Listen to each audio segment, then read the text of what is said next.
जिंदगी में ऐसे प्रभु सबके आशीर्वाद और प्यार मिले कि आज जब हम 20 को 25 को गाड़ी से साथ में चली लेना तो हम अपना जीवन की याद करी लेकिन यार हम वो एक सरिया आई और घास काटते हैं नहीं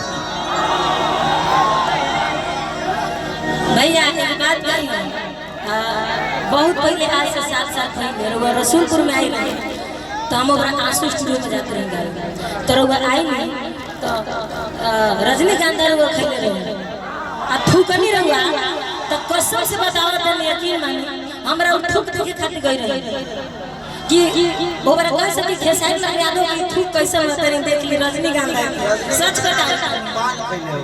हाँ उन्होंने जो भी लाल तो हम गए रही देखे खातिर आज आप सबके आशीर्वाद भगवान साथ ले रहे सबके आशीर्वाद जिंदगी में एक चीज रहुआ साथ है आप आज जीना शुरू कर दीजिएगा ना तो आपका कल खराब नहीं होगा क्योंकि कल कभी आता नहीं है। जिंदगी में कुछ बनना है ना तो पहले खुद को बड़ा करो। मैं आजकल की जनरेशन की बात कहना चाहता हूँ। मैं किसी लड़की के पीछे आज तक नहीं भागा। जानते हो क्यों? क्योंकि मैंने खुद को बड़ा किया, लड़कियां आज मेरे पीछे भागती हैं।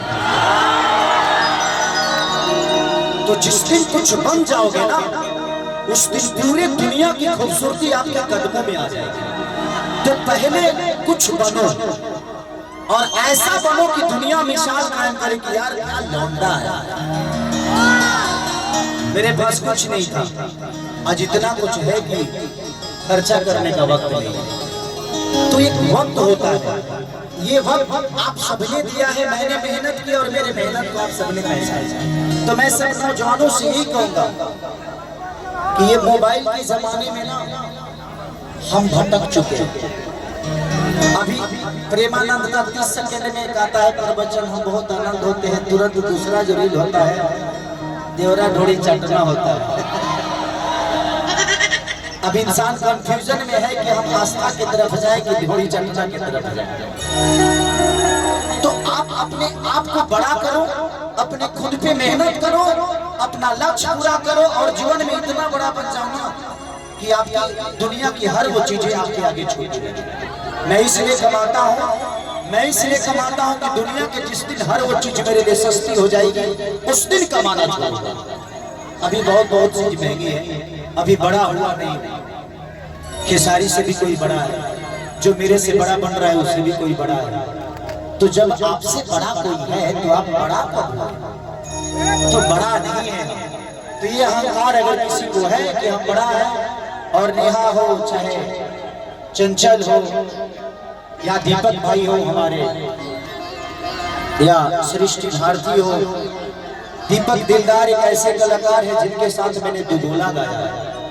हम रामायण गौले बनी के समय बहुत पहले की बात था, 2008-7 के बाद था, 7-8 के बाद था। दुगोला हमारा संगे गले बड़े हमने के सिंह अजीत हलचल के अरविंद सिंह अभियंता के दुगोला होला ना, वही हमने दोनों भाई के दुगोला होला। लेकिन समय के साथ पता ना कब हम बड़ा हो गए, कब भगवान हमको इतना बड़ा कर दे। आज तक हम सोचते रही नहीं और हर दिन सोते से पहले हम अपना जीवन के याद करी ले, यही से तारा लोग के सम्मान करी ले, कबो अहंकार दिल में ना आए। प्रयास करी ले तुलो खेसरिया ना खेसरिया से बेहतर बने। हो सकेला कबो के दिल भी तोड़ दिले। अब 25 आदमी एक साथ जब घेरे लाना खींचा खींची करे लगा, गुस्सा हमरो आ जाला कबो तो ओकरा खातिर माफ करिया लो। जब हम इंसान हैं ऐसा ना कि हम दिल से केहू के धक्का दे देने चाहे दिल से केहू के डांटी ले। हम इंसान है ना, हमरो दर्द होला, कबो अंगुली टूट जाला, कबो कपड़ा फाट जाला, तो कबो होला। हां का ये लाइन लेकिन जाएगा। अच्छा ढीला के मोर्चा छोड़ा दे बरसों के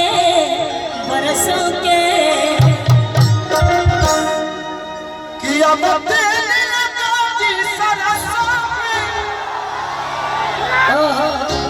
तू हर बड़ा छोड़ा दी कल की रगड़ी ले के बार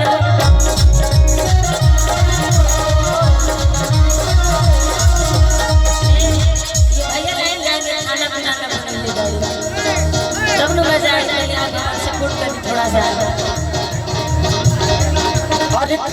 बिना ना मनैले बड़ू साझा के सब होला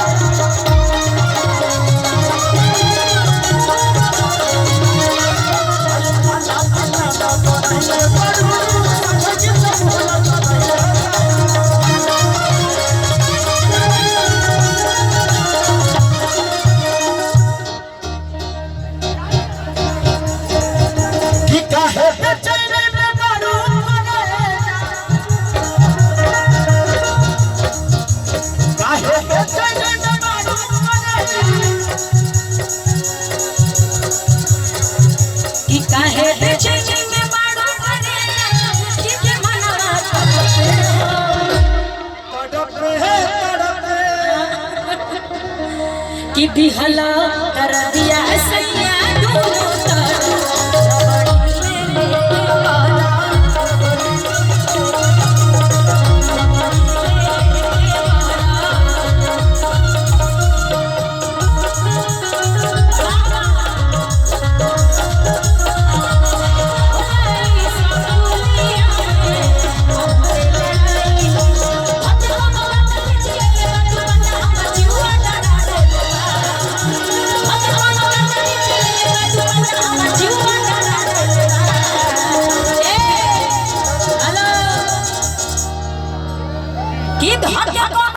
क्या भाव है भैया के देखिए रुपया नोट बोरा में अरेज की झोरा में ए मुस्कान कमी होके तो चल जा बेदर्दी के पूरा बाबा ए धन राजा का सारा धन राजा